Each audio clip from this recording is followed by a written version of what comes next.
Olá, boa noite. UFO cumpre decisão judicial sobre controle de ponto dos servidores técnicos administrativos. Tem reportagem sobre essa mudança. Quando o assunto está relacionado a serviços bancários, muita gente costuma ter dor de cabeça. Você vai saber quais são seus direitos e como fazer em caso de cobranças indevidas. Faculdade de Medicina Veterinária deve vacinar galinhas caipiras em fazendas de Uberlândia e região. É de graça e os detalhes já já. Fevereiro é o mês de combate à leucemia e nós vamos falar de câncer infanto-juvenil, que acomete crianças e adolescentes de 0 a 19 anos. Segundo especialistas, 35% dos diagnósticos nessa faixa etária são de leucemia. E ainda vamos saber como fica o processo de adoção com as mudanças nas regras. Essas e outras notícias a partir de agora.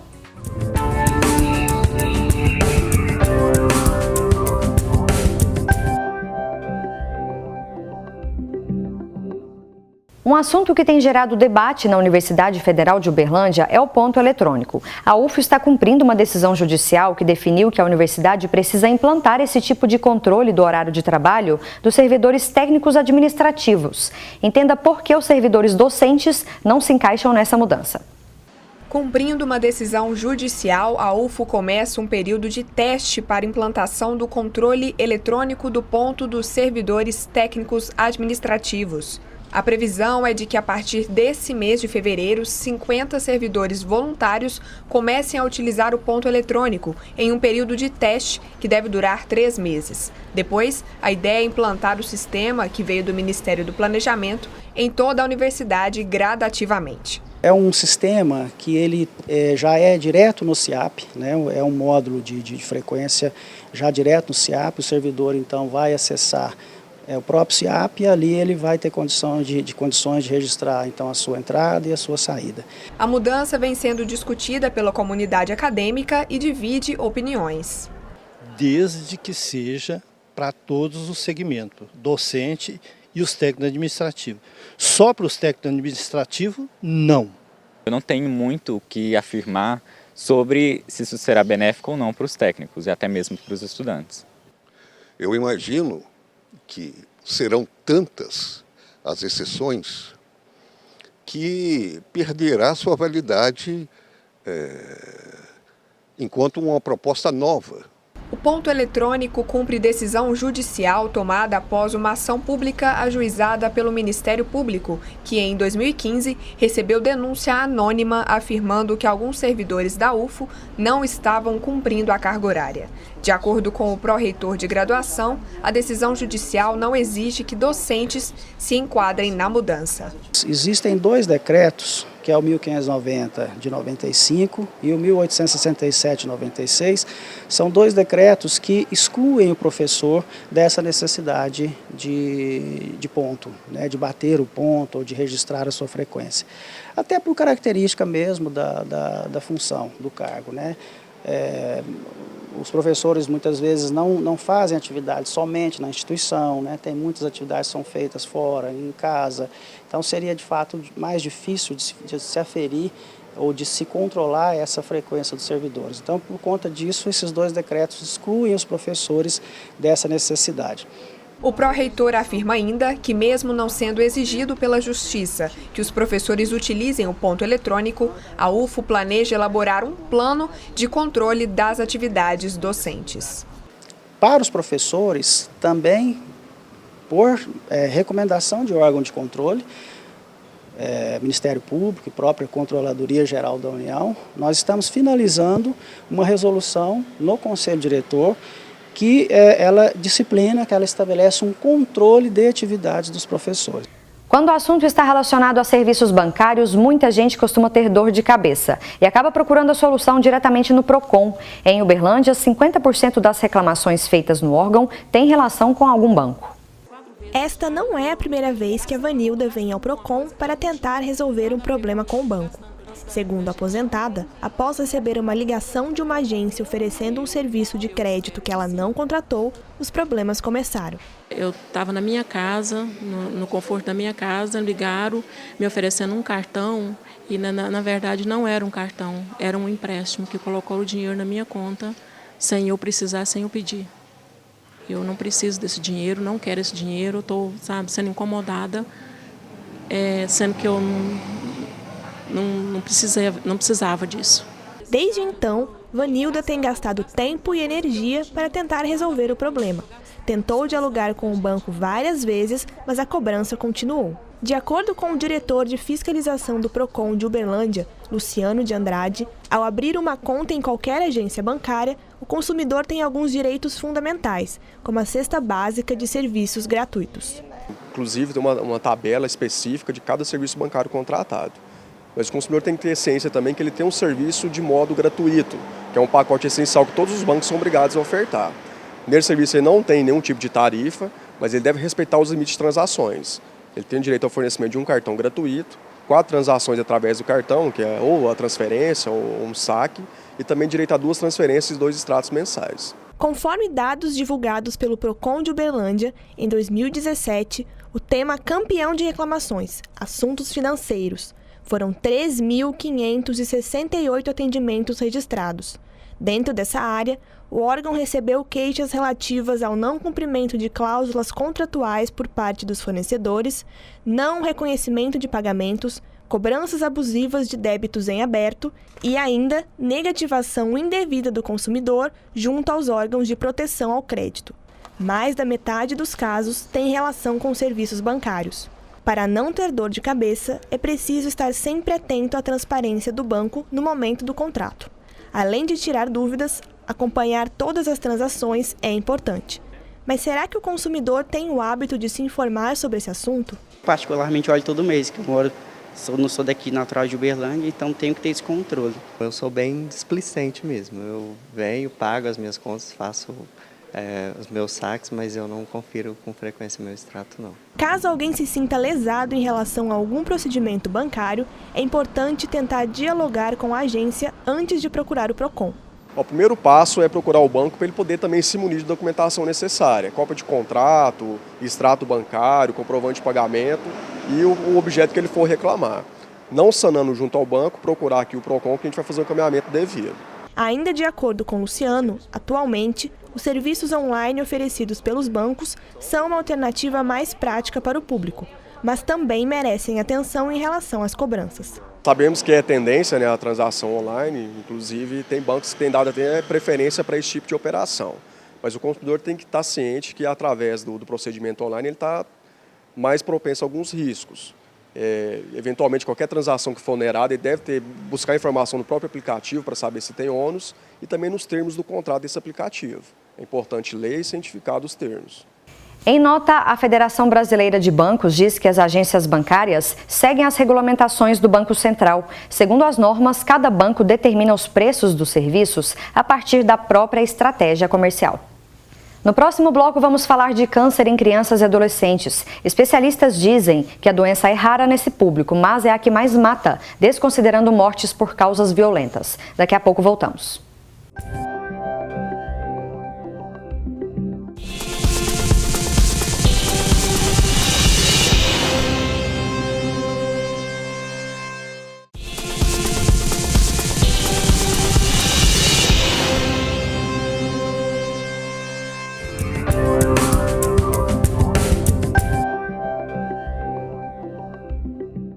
A gente sabe que existem muitos exames para prevenir o câncer. É o caso da mamografia, por exemplo. Mas isso muda quando falamos de câncer infanto-juvenil. Nesse público não são feitos exames preventivos. E a melhor maneira de combater a doença é o diagnóstico precoce. Segundo o Instituto Nacional do Câncer, cerca de 12 mil crianças e adolescentes são diagnosticadas com a doença no Brasil por ano. O pequeno Miguel é filho de Hugo e Rosiane. Quando tinha 1 ano, a criança começou a ter alguns problemas de saúde e os pais pensaram que isso era comum pela idade do menino.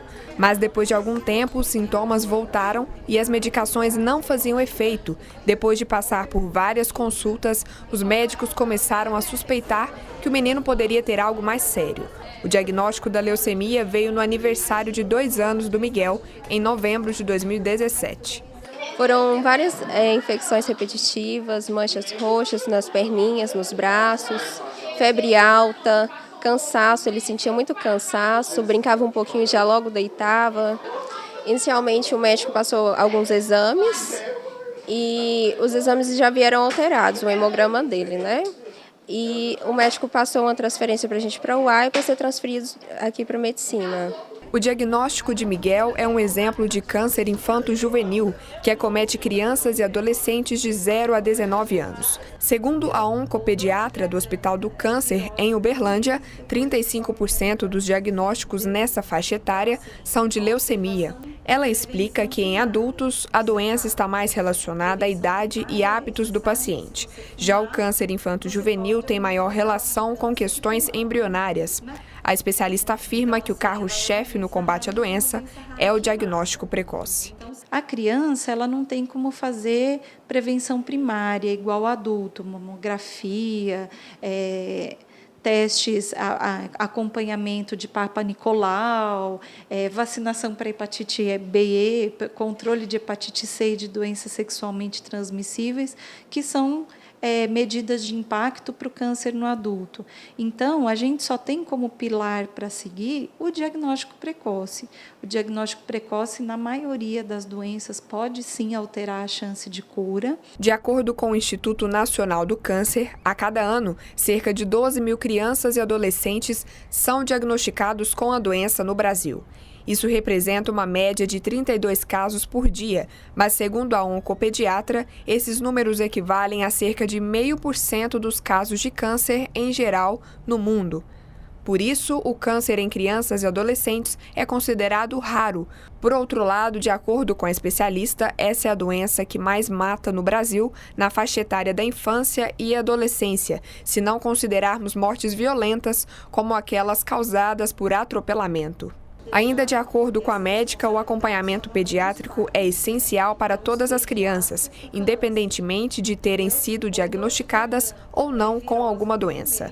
E isso ajuda a alcançar o diagnóstico precoce em casos de câncer infanto-juvenil. O câncer infanto-juvenil ele tem os mesmos sinais e sintomas de doenças comuns da infância, né? Então, assim, uma febre que a gente não sabe explicar, caroços em lugares diversos do corpo, um inchaço na barriga que a gente não saiba explicar, uma mancha branca nos olhos, uma dor de cabeça sem explicação, que possa ser acompanhada por mudança de comportamento ou por vômitos. Então, várias doenças na criança dão isso. Quando a gente tem qualquer doença, o que é necessário ser feito? Um acompanhamento pediátrico adequado. A pediatria ela acompanha o bebê desde o nascimento, independente dele ter alguma doença ou não. A parte da pediatria que faz isso se chama puericultura. Então, a gente não pode deixar o câncer como um diagnóstico de exclusão. Quer dizer, não era nada, a criança foi em vários médicos e ninguém pensou nisso, e aí depois acharam que era câncer. Ele tem que ser um diagnóstico diferencial. Apesar de ser uma doença rara, ela tem que ser lembrada, né? E quem pode ajudar? O pai e a mãe que estão em casa observando essa criança todo dia e o pediatra que acompanha essa criança desde o nascimento. O tratamento contra o câncer muda a rotina do paciente e da família. Assim que deu entrada no Hospital do Câncer de Uberlândia, Miguel ficou internado por mais de 40 dias. Tem sido bem cansativo, né, corrido, porque eu até saí do trabalho, porque inicialmente foi internação de 43 dias. E tem várias internações, químio durante a semana, então eu saí do trabalho para acompanhar ele mesmo.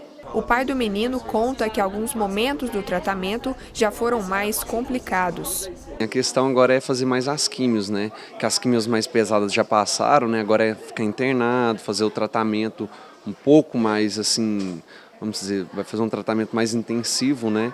E com isso, assim, espero eu, né, que melhore mais também, apesar dele ficar um pouco ruimzinho, mas vai melhorar mais, né? Porque com o tempo que vai passando, vai melhorando. Segundo a oncopediatra, o tratamento é de alta complexidade e vai além do atendimento médico, incluindo, por exemplo, cuidados às questões sociais, psicológicas, nutricionais e de reabilitação ao ambiente escolar. A especialista diz que as chances de cura do câncer infanto-juvenil no país estão acima de 60%.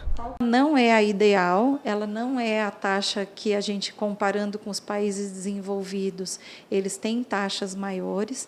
Então, a gente tem que investir em diagnóstico precoce, em um cuidado adequado para essa criança, então que ela tenha menos efeitos colaterais, que esses efeitos colaterais sejam cuidados ao longo do tratamento, para que ela se cure com qualidade. Hugo lida com a situação do filho de forma otimista e tenta passar serenidade para toda a família. A gente tem que ter aquela questão também que a gente tem que passar sempre o melhor da gente, né? Que, assim, que se as pessoas veem a gente triste, também fica mais triste. Então, assim, tentar sempre passar alegria, passar tranquilidade, né? Passar tudo de bom, né? Para as pessoas que estão mais, assim, tristes, mais, às vezes, assim, estressadas, ficar mais tranquilas, né? Miguel já superou algumas barreiras na luta contra o câncer. O pai diz que o garoto tem se mostrado muito forte. Como é criança, ele consegue ter uma superação muito mais rápida do que um adulto, do que um senhor mais de idade, né? Então, assim, como ele não entende muito o que está acontecendo, ele vive brincando, correndo no corredor, quer ir embora, quer voltar, chega em casa, falta quebrar a casa, isso é tranquilo de criança, né? Então, assim, é muito tranquilo, até porque ele não entende mesmo, né? Mas, assim, ao longo, tem vezes que ele fica estressado, mas, assim, a maioria das vezes alegre mesmo, brincando, tranquilo. Parabéns, Miguel, pela força e parabéns ao hospital por todo o trabalho desenvolvido. E ainda falando sobre câncer em crianças e adolescentes, o Grupo Luta pela Vida desenvolve diversas atividades que ajudam nesse tratamento a promover mais qualidade de vida para os pacientes. Nós vamos falar com o coordenador pedagógico do grupo, Leonardo Almeida. Leonardo, boa noite. Boa noite. Eu que agradeço a oportunidade de estar aqui.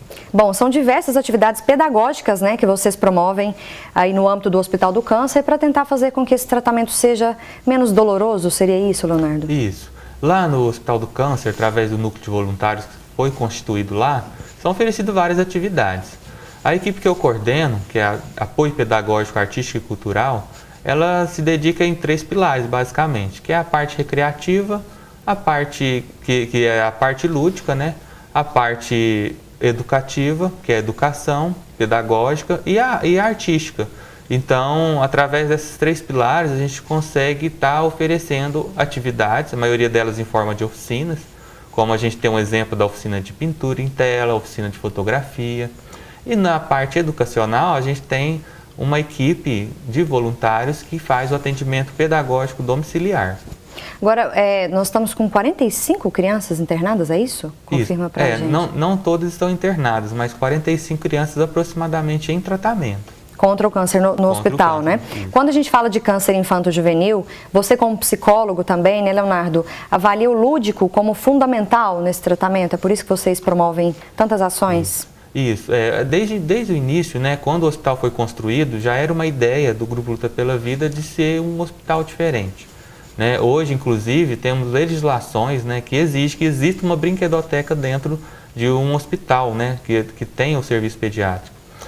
E isso porque já é sabido, né, que o lúdico ele é importante não só para a qualidade de vida, mas para o desenvolvimento da criança.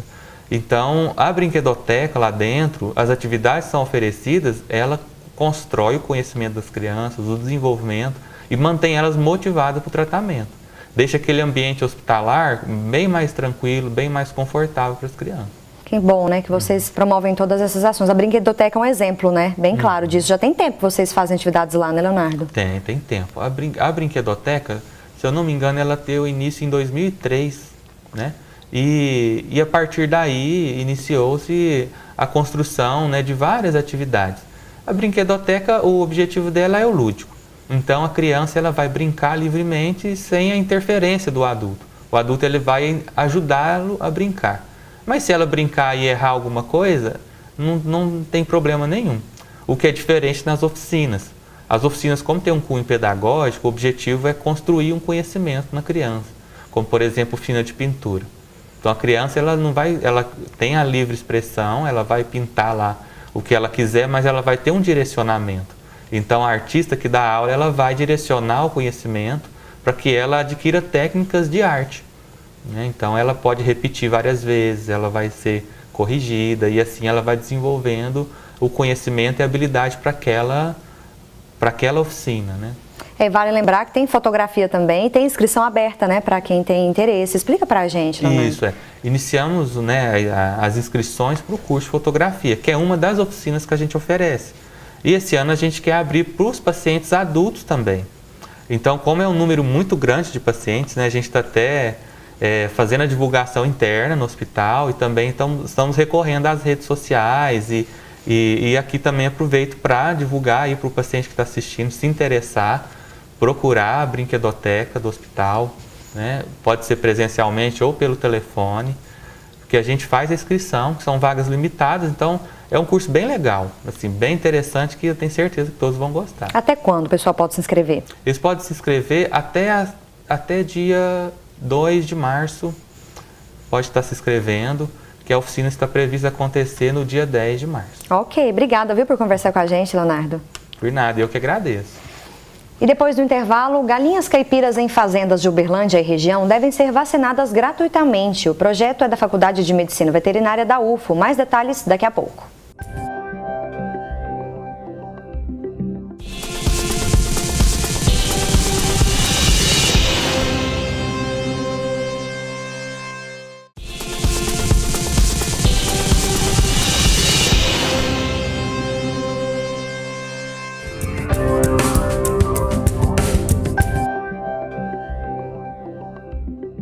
A Faculdade de Medicina Veterinária da UFO vai vacinar galinhas caipiras em fazendas de Uberlândia e região. A equipe vai fazer um mapeamento epidemiológico de cada animal para saber qual tipo de vacina aplicar. Letícia Brito conta mais detalhes para a gente. A proposta é fazer um mapeamento epidemiológico de doenças que podem atingir galinhas caipiras, como, por exemplo, a salmonela e a doença de Marek. Eu vou conversar com pesquisadoras que fazem parte do projeto. A Bia é coordenadora e vai explicar para a gente por que vocês decidiram fazer essa iniciativa aqui em Uberlândia e na região. A gente tem recebido algumas aves no hospital veterinário aqui da faculdade e percebido que muitas doenças que estão afetando as galinhas caipiras são de fácil controle por vacinação. Daí nós tínhamos uma doação das vacinas.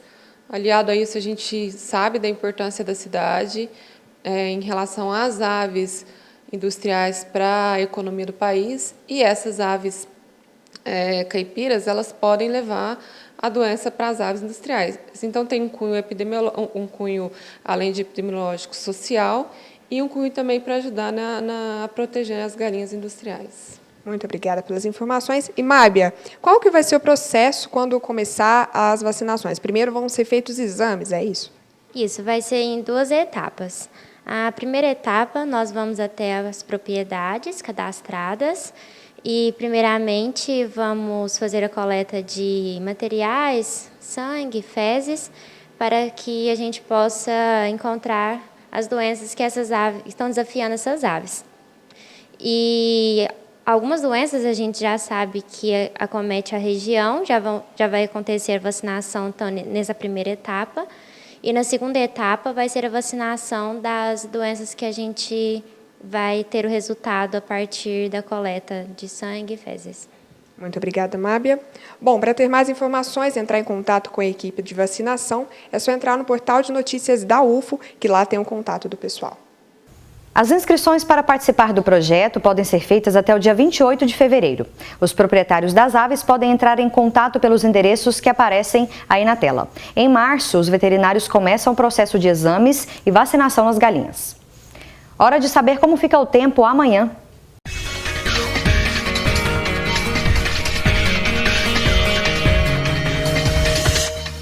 Em Uberlândia, a mínima prevista é de 19 e a máxima de 26 graus. A previsão é de tempo encoberto e pancadas de chuva. Mínima de 21 e máxima de 29 graus em Abadia dos Dourados. A quinta-feira vai ser de sol entre nuvens com chuva a qualquer hora do dia. Em Guimarães, a previsão é de chuva. A temperatura varia entre 16 e 27 graus. Em Prata, também deve chover. A mínima prevista é de 20 e a máxima de 30 graus. A quinta-feira vai ser chuvosa em Coromandel, mínima de 18 e máxima de 27 graus. Foi reduzido o prazo para a adoção de crianças e adolescentes acolhidos em abrigos no Brasil. Isso foi definido em sessão do Congresso Nacional ontem. Atualmente, esse processo dura 6 meses. O tempo passou para 3. Nós convidamos o advogado Ricardo Melo para explicar melhor para a gente como é que funciona também o processo de adoção. Né, Ricardo? Boa noite. Boa noite. Obrigada pela presença, Eu viu? que agradeço a oportunidade. É um assunto que gera muitas dúvidas, né? Adoção.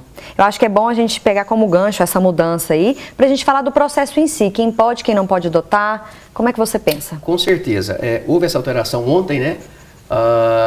E já havia uma alteração em 2017, salvo engano, em novembro de 2017, passando para 120 dias. E ontem passou para 3 meses, podendo ser prorrogado para mais 3 meses. Então, isso demonstra a preocupação com a justiça, com a sociedade, com as crianças do nosso país. Você vê como positivo isso? Com certeza, vejo como positivo. E o processo de adoção? Quais as orientações? Primeiro, quem pode e quem não pode adotar? Quem pode adotar? Qualquer pessoa maior de 18 anos. Respeitando a diferença de idade de adotantes e adotados de 16 anos de idade. Não impede a adoção. Situação financeira, questões de homoafetiva ou não, nada disso atrapalha. Tem mais dúvidas? Quais são as dúvidas mais comuns que geralmente o pessoal te procura em relação à adoção? As pessoas já acham que a maioria das crianças que estão no abrigo, elas estão aptas à adoção. Na verdade, não é assim que funciona. Não necessariamente essas crianças que estão no abrigo, elas estão abrigadas, elas estão aptas à adoção. Tem todo um processo para se fazer. Em relação à adoção, como essa pergunta você fez agora, qualquer pessoa pode adotar e as pessoas acham que tem muitas informações desencontradas e não sabe ao certo o que fazer para adotar. O que nós fazemos com o nosso trabalho na Ponte de Amor, onde que eu sou advogado voluntário? Nós orientamos a pessoa desde o início do processo, ou seja, desde o preenchimento ao Cadastro Nacional de Adoção e, no final, o processo de adoção efetivamente. E depois, qual que é o próximo passo? O próximo passo, depois de ter feito o Cadastro Nacional de Adoção, a Vara da Infância e Juventude vai exigir que essa pessoa faça um curso de postulante à adoção, que é um pré-requisito legal para que essas pessoas façam para adotar. Feito isso, ela está inserida no Cadastro Nacional de Adoção. Apareceu a criança, aí sim entramos no processo de adoção. Ou seja, apareceu a criança, ela vai ter a guarda dessa criança e aí começa-se o processo de adoção. Feito esse processo de adoção, a pessoa já vai estar de posse da guarda da criança, né? E tem agora, com a mudança da lei, 3 meses para concluir essa adoção. Agora, o fato da pessoa se cadastrar para adotar a criança ou adolescente não quer dizer que ela será aprovada para adoção? A gente tem que destacar isso? Não necessariamente. O que ocorre? Tem os requisitos legais, né, para se participar dessa adoção. Mas a maioria das vezes ocorre a adoção sim. O que é feito? É feito um estudo psicossocial com essas pessoas para ver se elas realmente querem adotar. Então essa é a grande questão, né? Será que elas querem realmente adotar? Às vezes ocorre da pessoa se confundir em ajudar uma criança do que a adotar uma criança. Mas em regra, a pessoa que quer adotar, a pessoa que tem um desejo de ser pai, de ser mãe, essa pessoa com certeza não vai ter nenhum impedimento legal para que efetive a sua adoção. É aí que a gente entra em uma questão importante. A adoção é diferente de apadrinhamento, é diferente de família acolhedora, né, Ricardo? Destaca para a gente essas diferenças. Com certeza. A família acolhedora, apadrinhamento, essas pessoas ela não têm o objetivo de adotar aquela criança. Ela tem a função de auxiliar, de tirar aquela criança do abrigo provisoriamente, certo? E depois disso vai devolver essa criança ao abrigo. Ou seja, é um período curto e determinado para que aquela criança fique com essa família. Mas essa família, é muito bem dito isso a ela, tanto a família quanto a criança, para que não crie esse vínculo entre o apadrinhamento ou a família acolhedora, né? Que não crie esse vínculo com essa família. Ok? Então isso é trabalhado, né? E a questão da adoção, não. Eu quero adotar. E o meu ânimo, o meu desejo é adotar. Então nós trabalhamos, né? Esse trabalho ele começa efetivamente com essa família, com esse desejo, com esse objetivo. São coisas totalmente distintas. É importante, né, gente? Sempre lembrar disso, porque gera muita dúvida, né, Ricardo? Muita dúvida. Uma pessoa, por exemplo, que ela está na família acolhedora, por exemplo, ela não pode adotar. Isso é muito bem trabalhado com essa pessoa. Se ela quer adotar, ela vai se inscrever no Cadastro Nacional de Adoção e aí sim vai entrar na fila de adoção. Ok. Obrigada por tirar nossas dúvidas, viu? Eu que agradeço. TV Notícias de hoje termina agora. Você acompanha mais notícias no Jornal Minas, segunda edição. Uma boa noite.